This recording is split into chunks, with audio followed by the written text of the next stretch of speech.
Highburn is known for being a friendly and welcoming place.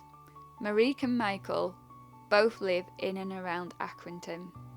They arrived in the UK by different means, but they have one thing in common.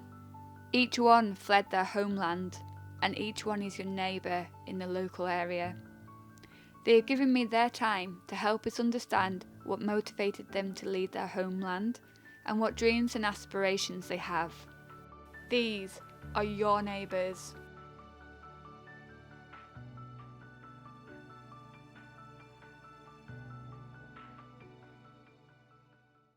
My name is Michael. I live in Accrington. I am from South Sudan. I have only my father. I lost my mom in 2016. She was killed during the war in South Sudan. Yeah. I left my homeland because I was forced to join the army. I expressed my opinion that I don't want to be part, but they were not happy with it. So they came and arrested me by force. Took me for training. So I escaped and hide. After some time, they came and arrested me again. They tortured me and they took me back. I decided to escape from there. And after that time, I decided to leave the country. I spent some time there in Dunker waiting for the possible mean to cross the channel. My biggest challenge was crossing the channel. You know, crossing is not easy. It is a tough decision to make. We enter the boat and we experience a lot of waves. Reaching the center or in the middle of the sea, it was like life and death. The wave was too much, and the boat was also full. It was too heavy to an extent that our belongings were thrown into the water just to reduce the weight of the boat. We spent about 16 hours in the water until the rescue team came and helped us out. After that, they took me to Manchester. I spent about nearly 2 months in the hostel, and they transferred me to Accrington. I told them that I was having a pain, because I was tortured. I had the opportunity to talk to my GP. I explained everything. He really felt what I went through. He even told someone that this person went through a lot. You know, I'm hoping for the best. In South Sudan, I told them I didn't want to be a soldier. I was having a career that I wanted to pursue. I wanted to be an electrician. When I get settled here, I'll be looking forward to pursue them here. Well, I did the interview, the last round. I'm now waiting for the feedback from the Home Office. People misunderstood the immigrant. As I came here, I came as someone who is seeking for refuge. I'm seeking for help, a chance of living without a fear of being persecuted, a chance of living without being tortured. Michael was forced to flee from South Sudan after he was forcibly recruited into the army. There was no way for Michael to claim asylum in the UK without first entering the UK. As a South Sudanese national, his passport does not allow him to travel to the UK. Therefore, he was forced to take the dangerous journey across the English Channel. Until there is a way to claim asylum before entering the UK, asylum seekers are forced to take this dangerous and illegal route. Michael lost all his belongings in the English Channel and arrived in the UK with nothing but the wet clothes he wore and the trauma of the crossing. Michael volunteers his time as a local charity to help others here in the UK. He dreams of being an electrician. The UK has had a shortage of skilled electricians for several years. Hello, my name is Marif and I'm 22 years old. I'm from Afghanistan. I live in Accrington. I'm a student in Blackburn. The reason I left my country was the bad situation of Afghanistan because my life and my family lives wasn't safe there anymore. A group of people who called Taliban, they arrived to Afghanistan and they covered all over of the Afghanistan. We were just doing our exams and we heard gun shooting, and surprised us because I never been heard shooting guns and I never see wars. We were in the class. Our teacher just said we gonna wait about 35 minutes, and after that maybe we will continue to our exams. After 30 or 35 minutes, she said we can go to our houses. We were so scared and we were just asking about what is happening right now. When I entered my house, I saw my dad saying to me, the government changed. Taliban arrived to Afghanistan and they are covered all over of the Afghanistan.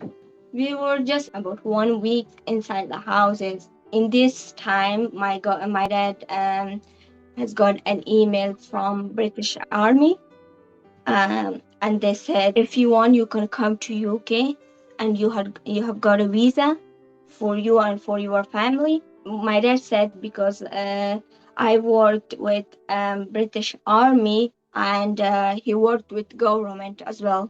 If the Taliban, they will know like if we are in the country, and they will know day by days who worked where. When he got a visa, we went to airport. We tried to go to inside the airport, but there was like too much rush and there was lots of people. They were trying to leave the country. That was not because they all have got a visa or something, but they were just wanted to save their lives. We stayed there for 3 days and 3 nights, and then we had a flight. If we were stayed there, they could kill us, because when we left country, we saw lots of my dead friends who couldn't leave the country.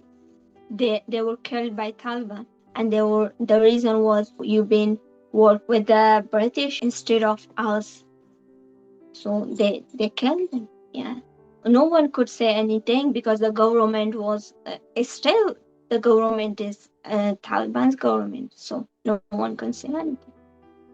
Arrived to London, and we stayed there for about 14, 15 days, which was quit 19 times, and we were quarantined in that hotel. That was one of the hard situation as well, because we just came from bad situation. We couldn't see each other. We didn't know where will we go. After 15 days, they took us from London to Manchester. We was happy that we could see each other in the bus, to see my mom and dad, my siblings, and so we were happy. When we arrived to Manchester, my mom, she had a liver problem because she couldn't get any medication or like to see the doctor. She went to hospital. She stayed for about 3 months. We was happy and sad. We were happy because we saved our life, but when we saved our life, we have got lots of other problems, and we couldn't see our mom. One of my big challenges to become a building engineer. So all the process from which start from my language to the top. It's been like more than 3 years now, and I'm still learning the language. I'm in level 1 now, level 1 for English. I hope that next year I could join like to do GCC and then continue my education to become a building engineer. So these are my hopes. I really miss my country. My everything was there. But one day I hope all the problems become solved. People, they need to believe themselves first.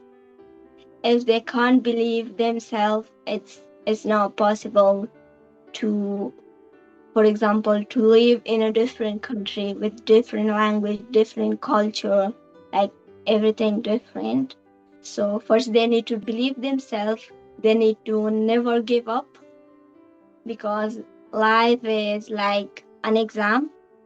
Sometimes it can be so easy and sometimes it can be so hard. So never ever give up. Marique and her family came to the UK through the Afghan Relocations and Assistance Policy Scheme. The ARAP scheme allows Afghan citizens who worked with the UK government or UK armed forces to resettle in the UK. Marique was lucky to be able to leave, as many other families were unable to leave Afghanistan and was killed by the Taliban. Marique is working hard at college to fulfil her dream of becoming a building engineer. The UK has a shortage of skilled building engineers. It's reported that by 2030, this shortage will impact major infrastructure projects in the UK as well as the economy. The Taliban is still in power in Afghanistan. Many other Afghan nationals are attempting to flee, taking dangerous journeys over mountains, across heavily armed borders and dangerous seas, as they've been unable to be recognised under the ARAP scheme. A refugee is someone who has been forced to flee their home country due to a well-founded fear of persecution, war or violence, and is unable or unwilling to return due to these circumstances. Asylum seekers are people who have applied for refugee status in another country, while refugees are those who have been granted refugee status after their asylum claim has been successful. The UK Parliament and the media frequently uses the term illegal immigrant, which is a questionable term. Some asylum seekers enter the UK by illegal means, as there's no way for them to enter legally. However, they themselves are not illegal. Once you've entered the UK and claimed asylum, you are not illegal. Even if your asylum claim is refused, you still cannot be an illegal migrant. Migration is a fundamental part of our existence and history.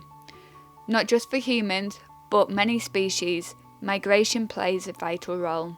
Migration is a chance to develop, to meet, to share, and a chance to learn from each other.